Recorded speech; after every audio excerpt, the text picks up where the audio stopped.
నమస్తే మిత్రులారా, డిఎస్సికి సంబంధించినటువంటి అదేవిధంగా టెట్కు ప్రిపేర్ అవుతున్నటువంటి ఆస్పిరెంట్స్ ఎవరైతే ఉన్నారో యాక్టివైజ్ ప్యాసివైజ్ అనేటువంటిది గతంలో ఒక వీడియో అనేటువంటిది చేశాము. ఎలా మనము ఆన్సర్స్ చేయొచ్చు అనేటువంటిది ప్రాక్టీస్ బిట్స్ అదేవిధంగా ప్రీవియస్ బిట్స్ చాలా ఇంపార్టెంట్ కాన్సెప్ట్ అనేటువంటి తెలుసుకోవడం అనేటువంటి జరుగుతుంది. మొదటిసారి వీడియో చూస్తున్నటువంటి ఆస్పిరెంట్స్ ఎవరైతే ఉన్నారో తప్పకుండా మీ నుంచి నేను ఆశించేది లైక్ మాత్రమే. కాబట్టి తప్పకుండా లైక్ చేయండి, అదేవిధంగా సబ్స్క్రైబ్ చేసుకోండి. మన ఛానల్ ఓన్లీ ఇంగ్లీష్ పైన ఫోకస్ చేస్తుంది, అదేవిధంగా జాబ్కు సంబంధించినటువంటి ఇన్ఫర్మేషన్ ఇస్తుందండి. ఒక్కసారి షార్ట్ కట్స్ కోడ్స్ తోటి ఎలా మనం ఆన్సర్ చేయొచ్చు అనేటువంటిది ఈ వీడియోలో పూర్తిగా తెలుసుకోవడానికి ప్రయత్నం అయితే చేద్దాం. చూడండి, 11th question. The state government has been solving all the problems. Has been అనేటువంటిది ఇచ్చిండు, అంటే యాక్టివైజ్లోనే హ్యాస్ బీన్ అనేటువంటిది ఇస్తే అది ఏ టెన్స్ అవుతుందండి? Present perfect continuous tense. కాబట్టి ప్రజెంట్ పర్ఫెక్ట్ కంటిన్యూస్ టెన్స్ అనేటువంటి దానికి ప్యాసివైజ్ అనేటువంటిది ఉండదు. కాబట్టి దీనికి ఆన్సర్ చాలా సులువండి, ఏంటంటే నో ప్యాసివ్ వాయిస్. మనం ఇక్కడ ఇచ్చినటువంటిది యాక్టివైజా ప్యాసివైజా ఎలా గుర్తుపట్టాలి సార్? ప్యాసివైజ్ అయితేనేమో మనం బై అనేటువంటిది ఉంటుంది, యాక్టివైజ్ అనేటువంటిది కామన్గా మనకు వర్బ్ వన్ తోటి ఉంటుంది, టెన్సెస్ ఆధారంగా ఉంటుంది మెయిన్గా చెప్పాలంటే. కాబట్టి ఆ రకంగా గుర్తుపెట్టుకోవడం చాలా ఈజీ అండి. ఒక్కసారి 11th క్వశ్చన్ అయితే మనము డైరెక్ట్ ఆన్సర్ చేయొచ్చు అండి, అక్కడ చూసినప్పుడే ఆన్సర్స్ చేయొచ్చు. నెక్స్ట్ 12th వన్ ఒక్కసారి చూసినట్లయితే why is he washing clothes. చూడండి, ఇక్కడ వై అనేటువంటిది వస్తే మనం వైకు వైఏ రాసుకుంటాం యాజ్ ఇట్ ఈస్గా. ఈజ్ అనేటువంటిది ఇచ్చిండు. ఇక్కడ చూడండి, ఈజ్ అనేటువంటిది ఇస్తే present continuous tense. Present continuous tense వస్తే మనం కామన్గా ఏం చేస్తాము? యామ్, ఈజ్, ఆర్ తర్వాత బీయింగ్ అనేటువంటిది చేర్చుకోవాలండి. ఒకవేళ క్వశ్చన్ ఉంటేనేమో క్వశ్చన్నే చేర్చుకుంటాం, అంటే ముందు చేర్చుకుంటాము. ఆన్సర్ చేయాలనుకున్నప్పుడు ఆన్సర్ చేస్తాము. చూడండి, ఇక్కడ క్లోత్స్ అనేటువంటిది ముందుకు రావాలి మనకు.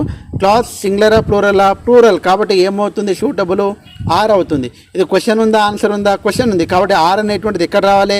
క్లాత్స్కి ముందు రావాలండి. కాబట్టి ఇక్కడ చూడండి, ఆర్ వచ్చింది, క్లాత్స్ అనేటువంటిది వచ్చింది, తర్వాత బీయింగ్ అనేటువంటిది రావాలి కాబట్టి బీయింగ్ అనేటువంటిది వచ్చింది, తర్వాత వాష్ అనేటువంటిది వాష్డ్ అనేటువంటిది V3గా మారింది, తర్వాత బైక్ ప్రిపోజిషన్ చేర్చుకున్నాము. ఇక్కడ హీ అనేటువంటిది హిమ్ముగా మారడం అనేటువంటిది జరిగింది. కాబట్టి 12th వన్ డైరెక్ట్గా మనం ఏం ఆన్సర్ చేయొచ్చు అంటే ఫస్ట్ వన్ ఆన్సర్ చేయొచ్చు. మరి ఎందుకు మనకు సెకండ్ థర్డ్ అనేటువంటిది ఎందుకు ఆన్సర్ కాదనేటువంటిది కూడా ఒకసారి తెలుసుకోవడానికి ప్రయత్నం అయితే చేద్దామండి. ఒక్కసారి చూసినట్లయితే ఈజ్కు ఈజే ఇచ్చాడండి, కాబట్టి ఇది కాదండి. ఇంకోది క్లాస్ అనేటువంటిది ప్లూరల్ కాబట్టి ఈజ్ అనేటువంటిది సూటబుల్ కాదు. నెక్స్ట్ అయితే వర్ ఇచ్చాడండి, వర్ అనేటువంటిది కాదు. అదేవిధంగా హ్యావ్ ఇచ్చాడు, హ్యావ్ అనేటువంటిది కాదు. సో 12th వన్ ఆన్సర్ ఏమవుతుందండి? ఫస్ట్ వన్ ఆన్సర్ అవుతుంది. చాలా ఈజీ అండి, చాలా ఈజీగా అయితే ఆన్సర్స్ అయితే చేయొచ్చు మనం. నెక్స్ట్ 13th వన్ ఒకసారి మనం చూసినట్లయితే మెయిన్గా చూడండి, some one gave answer. Answer అనేటువంటిది మనకు ఏమో అవుతుందండి, ఇక్కడ సబ్జెక్ట్లో రాసుకుంటాం answer answer answer answer. Gave అనేటువంటిది V2 కాబట్టి సింపుల్ పాస్ట్ టెన్స్ కాబట్టి ఆన్సర్ సింపుల్ పాస్ట్ టెన్స్ ఇచ్చినప్పుడు మనకు వాస్ వర్ అనేటువంటిది పాస్ట్ కంటిన్యూస్ టెన్స్కి సంబంధించినటువంటి హెల్పింగ్ వర్బ్ను ఇక్కడ వాడుకుంటామండి. కాబట్టి ఆన్సర్ సింగులర్ కాబట్టి ఆన్సర్ వాజ్ అనేటువంటిది ఉండాలి. ఈజ్ ఉంది కాబట్టి తీసేస్తాము, హ్యాజ్ ఉంది కాబట్టి ఇది కూడా ఆన్సర్ కాదు. ఆన్సర్ వర్ అనేటువంటిది ఉంది, ఇది కూడా కాదు. అదేవిధంగా వాజ్ అనేటువంటిది ఉంది, ఇది ఆన్సర్ అవుతుంది. ఇక్కడ ఒకటి గమనించాల్సినటువంటి అవసరం ఏముందంటే సమ్ వన్ అనేటువంటిది ఎప్పుడైతే వస్తుందో అలాంటప్పుడు మనం బై అనే ప్రిపోజిషన్ చేర్చి మళ్ళీ సమ్ వన్ అనేటువంటిది చేర్చాల్సినటువంటి అవసరం అయితే ఉండదండి. కాబట్టి మనము ఇక్కడ ఇస్తారు ఆప్షన్స్, బట్ మనం ఐడెంటిఫై చేసేటప్పుడు అయితే మనము మెయిన్గా ఇక్కడ సబ్జెక్ట్ ప్లస్ V2 అనేటువంటిది గుర్తుపడితే ఈజీగా అయితే ఆన్సర్స్ అయితే చేయొచ్చు అండి. నెక్స్ట్ 14th క్వశ్చన్ చూసినట్లయితే I gave him my car. చూడండి, I gave him my car. My కారా అనేటువంటిది మనకు రెండు ఆబ్జెక్ట్స్ ఉన్నాయి. రెండు ఆబ్జెక్టులతోటి మనకు దేనితోటైనా ఉండొచ్చు అండి. ఇక్కడ చూడండి, మై కార్ తర్వాత హీ వాస్ అని ఇచ్చిండు. గేవ్ అనేటువంటిది V2 కాబట్టి సబ్జెక్ట్ ప్లస్ V2 మన 13th క్వశ్చన్ లాగానే. కాబట్టి ఇక్కడ వాస్ వర్ అనేటువంటిది మనకు మెయిన్గా వస్తుంది. అయితే ఇక్కడ చూడండి, మై కార్ అదేవిధంగా హీ అనేటువంటిది రెండు ఉన్నాయి. ఈ రెండు సింగులర్కి సంబంధించినటువంటి వాస్నే తీసుకోవడం అనేటువంటి జరుగుతుంది. కాబట్టి ఇక్కడ మన ఈజ్ అనేటువంటిది ఇక్కడ ఇచ్చింది కాబట్టి ఇది రాదండి మనకు 14th వన్. ఇప్పుడు ఉన్నటువంటి దాంట్లో 14th వన్ ఆన్సర్ చేయాలంటే చాలా సింపుల్ అండి. ఇక్కడ చూడండి, ఇక్కడ హీ తోటి చేద్దాం. He was given my car అనేటువంటిది ఇచ్చిండు. ఇక్కడ ఐ అనేటువంటిది మీగా మార్చాలి కాబట్టి బై మీ అనేటువంటిది ఇక్కడ ఉంది కాబట్టి ఇక్కడ పూర్తిగా లేదు కాబట్టి ఇది ఆన్సర్ కాదు. ఇక్కడ చూడండి, హీ వాస్ గివెన్ V3 వాడిండు, అదేవిధంగా మై కార్ బై మీ అనేటువంటిది వాడిండు కాబట్టి ఇది కరెక్ట్ అనిపిస్తుంది.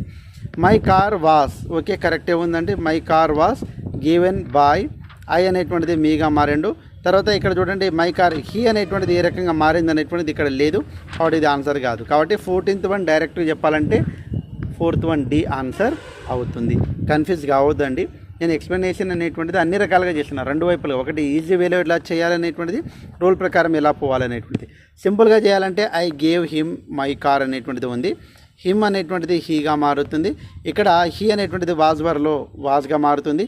ఈ రెండు విషయాలు తెలుసుకుంటే హీ వాజ్ అనేటువంటిది ఇక్కడ మాత్రమే ఉంది, బై అనేటువంటిది ఇక్కడ ఉంది, కాబట్టి డైరెక్ట్గా ఇది ఆన్సర్ చేయొచ్చండి. నెక్స్ట్ ఒకసారి మనం చూసినట్లయితే let us help the poor, very very important అండి. గతంలో ఎగ్జామ్లో అడిగినటువంటి బిట్ అండి.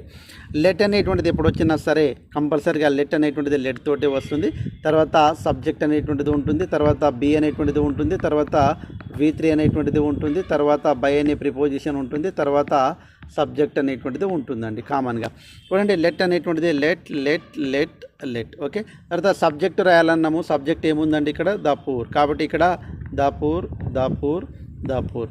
తర్వాత బి అనేటువంటిది చేర్చాలి. ఇక్కడ చూడండి బి అనేటువంటిది చేర్చలేదు మొదటి వాక్యంలో, కాబట్టి రాంగ్ అండి. ఇక్కడ బి చేర్చాడా, చేర్చలేదండి. ఇక్కడ బి చేర్చిండు, ఇక్కడ కూడా బి చేర్చిండు. తర్వాత V3 ఇక్కడ కూడా V3 ఇక్కడ బై అనేటువంటిది చేర్చిందా అండి, చేర్చిండు, కాబట్టి ఇక్కడ చేర్చాడా, లేదు. కాబట్టి 15th వన్ సి ఆన్సర్ అవుతుంది. అంటే రూల్ ప్రకారము ఒక్కసారి మనము అన్ని రూల్స్ అండ్ రెగ్యులేషన్స్ చాలా ఇంపార్టెంట్. ఒక్కసారి మనం ఆ రూల్స్ అండ్ రెగ్యులేషన్స్ నేర్చుకుంటే ఈజీగా అయితే ఆన్సర్స్ అయితే చేయొచ్చండి. తర్వాత గెట్ అవుట్ అనేటువంటిది రిక్వెస్ట్ అవుతుందా, ఆర్డర్ అవుతుందా, అడ్వైజ్ అవుతుందా మనకు తెలవాలి. గెట్ అవుట్ అనేటువంటిది రిక్వెస్ట్ అవుతుందా, అది కూడా గుర్తుపట్టలేకుంటే కష్టం అండి. గెట్ అవుట్ అనేటువంటిది కోపం వచ్చినప్పుడు ఆర్డర్ అవుతుంది, కాబట్టి ఇంతకుముందే చెప్పాను యు ఆర్ ఆర్డర్ టు అనేటువంటి దానితో you are order to get out. Request ఉంటే you are requested to get out, కాబట్టి ఇక్కడ గెట్ అవుట్ అనేటువంటిది you are order to get out అనేటువంటిది ది ఆన్సర్ అవుతుంది. తర్వాత 17th వన్ ఒకసారి మనం చూసినట్లయితే she is making tea at present. చూడండి షీ ఈజ్ మేకింగ్ టీ అనేటువంటిది ఫస్ట్ రావాలండి. టీ ఈజ్ అనేటువంటిది ఇక్కడ చూడండి కామన్గా మనకు ప్రజెంట్ కంటిన్యూస్ టెన్స్ ఉన్నప్పుడు తర్వాత అక్కడ మనం కంపల్సరీగా ఏం వాడతామండి, బీయింగ్ అనేటువంటిది వాడతాం అనే విషయం తెలవాలండి. ఓకే, ఇక్కడ బీయింగ్ అనేటువంటిది ఉందా, లేదు, ఇక్కడ ఉంది. ఇక్కడ వాజ్ వాడిండు, వాజ్ అనేటువంటిది అవసరమే లేదు. ఇక్కడ ఈజ్ ఉంది, తర్వాత బీయింగ్ ఉంది. మేకింగ్ అనేటువంటిది ఏ రకంగా మారుతుంది అనేటువంటిది మనకు తెలవాలండి. మేకింగ్ అనేటువంటిది ఇక్కడ మనకి 17th వన్ చాలా ఇంపార్టెంట్. మేకింగ్ అనేటువంటిది మేడ్గా మారుతుంది, కాబట్టి మేడ్ అనేటువంటిది ఉందా అండి, ఉంది. ఓకే, తర్వాత ఉంది. తర్వాత బై అనేటువంటిది ఉంది, తర్వాత హర్ అనేటువంటిది ఉంది, తర్వాత ఎట్ ప్రజెంట్ అనేటువంటిది ఉంది. అంటే ఇక్కడ బీయింగ్ అనేటువంటిది లేదు, కాబట్టి ఇది కాదు. తర్వాత ఇక్కడ బీయింగ్ అనేటువంటిది ఉంది, మార్కెడ్ అనేటువంటిది ఉంది, కానీ ఇక్కడ మేడ్ అనేటువంటిది V3 అండి. కాబట్టి మెయిన్గా మనకు కావాల్సింది ఏంటంటే V3 ఉందా లేదా. ఇక్కడ మేడ్ ఉంది, ఇక్కడ కూడా మేడ్ ఉంది, కాకపోతే ఇక్కడ వాజ్ ఉంది కాబట్టి తీసేసామండి. ఇక్కడ 4th వన్ ఆన్సర్ అవుతుంది. 17th one 4th one answer అవుతుంది. Tea is being made by her at present అనేటువంటిది ఆన్సర్ అవుతుంది. నెక్స్ట్ 18th వన్ చూసినట్లయితే the book has been written by him. ఇక్కడ చూడండి identify the active voice, already passive voice ఇచ్చిందండి by him. ఇక్కడ him అనేటువంటిది హీగా మారుతుంది. తర్వాత ఇక్కడ హ్యాస్ బీన్ అన్నాడు, హ్యాస్ బీన్ అంటే ప్యాసివ్ వాయిస్, హ్యాస్ బీన్ అని అంటే ప్రజెంట్ పర్ఫెక్ట్ కంటిన్యూస్ టెన్స్ వచ్చింది, కాబట్టి ప్రజెంట్ పర్ఫెక్ట్ టెన్స్ మార్చాలి, అంటే బీన్ అనేటువంటిది తీసేయాలి. ఇక్కడ హీకు హ్యాజ్ అనేటువంటిది వస్తుంది, హ్యాడ్ వాడింది కాబట్టి ఇది ఆన్సర్ కాదండి. హీకు హ్యాజ్ రావాలి, హీకు హ్యావ్ వాడింది కాబట్టి ఇది ఆన్సర్ కాదు. ఇది ఇంకా అసలే కాదు, ఎందుకంటే మనకు ఇక్కడ ఏ టెన్స్ ఉంటే ఆ టెన్స్కి సంబంధించిన సూటబుల్ ఉండాలి. He has written. చూడండి తర్వాత బుక్ అనేటువంటిది ఉంది, ద బుక్ అనేటువంటిది ఇచ్చాడండి, కాబట్టి 18th వన్ డైరెక్ట్గా ఆన్సర్ చేయొచ్చండి. He has returned the book. ఇక్కడ బై లేదు కదా సార్ అంటే ఆల్రెడీ ప్యాసివేజ్లో ఉంది, యాక్టివేజ్లో అవన్నీ తీసేసి రాస్తామండి, మనందరికీ తెలుసు, కాబట్టి బి అనేటువంటిది ఆన్సర్ అవుతుంది. నెక్స్ట్ 19th వన్ ఒక్కసారి చూసినట్లయితే how do you solve the problem. How do అనేటువంటిది వాడుండు, కాబట్టి ఇది క్వశ్చన్గానే తయారు చేయాలి. డూ అనేటువంటిది వాడింది కాబట్టి సింపుల్ ప్రజెంట్ టెన్స్ వస్తే ఐఎమ్, ఈజ్, ఆర్ అనేటువంటిది ఏదో ఒకటి వాడాలి. ఇక్కడ how do you solve the problem అనేటువంటిది ఇచ్చిండు, ఆ ప్రాబ్లంకి మనం ఏం వాడతామండి, ఇక్కడ ఈజ్ అనేటువంటిది వాడతాం. ఈజ్ ద ప్రాబ్లం అనేటువంటిది రావాలి, కామన్గా మనందరికీ తెలుసు. ఓకే, ఇక్కడ how do you, how common అండి. తర్వాత ఈజ్ ద ప్రాబ్లం ఈజ్ కాదు, ఈజ్ ద ప్రాబ్లం అనేటువంటిది ఉండాలని చెప్పుకున్నాం, కాబట్టి 19th వన్ డైరెక్ట్ చేయొచ్చండి. Is the problem solved by you అనేటువంటిది ఆన్సర్ డైరెక్ట్ చేయొచ్చండి. ఇక్కడ వాజ్ వాడిండు, వాజ్ అనేటువంటిది అవసరం లేదు, ఈజ్ అనేటువంటిది ఇక్కడ వాడిండు. కాకపోతే మనకు క్వశ్చన్ కాబట్టి ఇప్పుడు క్వశ్చన్కు ఇక్కడ క్వశ్చన్ ఇచ్చిండు కానీ ఇక్కడ హెల్పింగ్ వర్బ్ ముందలు ఇవ్వాలి కాబట్టి ఇది కూడా తీసేస్తాము. ఇంకా ఫస్ట్ వన్ అయితే అదే టెన్స్లో ఉండదు కాబట్టి ఫస్ట్ వన్ తీసేస్తామండి, చాలా ఈజీ. 20th వన్ ఒకసారి వుడ్ సి హెల్ప్ మీ అనేటువంటిది ఇచ్చాడండి. 20th వన్ ఒక్కసారి మీరు చేయడానికి ఆన్సర్ ప్రయత్నం చేయండి. వుడ్ ఇచ్చాడు, మనము ఎప్పుడైనా కుడ్ వస్తే కుడ్ బి, కెన్ వస్తే కెన్ బి, మే ఇస్తే మే బి. వుడ్ ఇస్తే ఏం వాడతామండి, వుడ్ బి అనేటువంటిది వాడతాము. ఆ వుడ్ బి వాడేటప్పుడు ఇక్కడ క్వశ్చన్ అడిగాడు కాబట్టి మనకు ముందర ఉండాలి వుడ్ వుడ్ వుడ్ వుడ్. తర్వాత వుడ్ సి హెల్ప్ మీ, మీ అనేటువంటిది ఏ రకంగా మారుతుంది, ఐగా మారుతుంది, వుడ్ ఐ. తర్వాత ఏం రావాలండి, బి. తర్వాత హెల్ప్ అనేటువంటిది హెల్ప్డ్గా మారిపోతుంది. తర్వాత మనకు సి అనేటువంటిది ప్రిపోజిషన్ చేస్తాం, సి అనేటువంటిది హర్గా మారుతుంది. చూడండి వుడ్ సి హెల్ప్డ్ బాయ్. ఇక్కడ మీ రాదు, సింపుల్ తెలుసుకోవాలంటే మీ మీ అస్ ఈ మూడు కావు. సి అనేటువంటిది ఏ రకంగా మారుతుందంటే హర్గా మారుతుంది, చాలా సింపుల్గా చెప్పాలంటే. కాబట్టి డైరెక్ట్ చేయాలనుకున్నప్పుడు ఇక్కడ సి అనేటువంటిది మీగా మారదు, మీగా మారదు, అస్గా మారదు, హర్గా మారుతుంది, డైరెక్ట్ ఆన్సర్.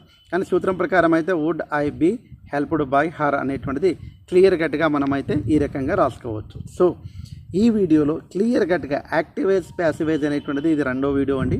కాబట్టి చాలా సింపుల్గా అయితే మనము అంటే ఒక టెన్స్ ఇస్తే ఆ టెన్స్లో మనకు క్వశ్చన్ ఇచ్చాడా లేకుంటే ఆన్సర్ ఇచ్చాడా అనేటువంటిది మనకు తెలవాలండి. అంటే క్వశ్చన్ ఉంటే క్వశ్చన్ ఆధారంగా చేస్తాము, ఆన్సర్స్ ఇస్తే అంటే అసర్టివ్ సెంటెన్స్ ఇస్తే అసర్టివ్ సెంటెన్స్ లాగానే ఇస్తాము. సో ఈ రకంగా అయితే తప్పకుండా మీకు హెల్ప్ఫుల్గా ఉంటుంది ఈ వీడియో అని. అదే రకంగా ఈజీగా అయితే ఆన్సర్ చేయడం అనేటువంటిది మనం చూసామండి. తప్పకుండా ఇలాంటి వీడియోస్ అనేటువంటిది మీకు కావాలనేటువంటిది వీలైతే కామెంట్ చేయండి, అదే రకంగా సపోర్ట్ చేయండి.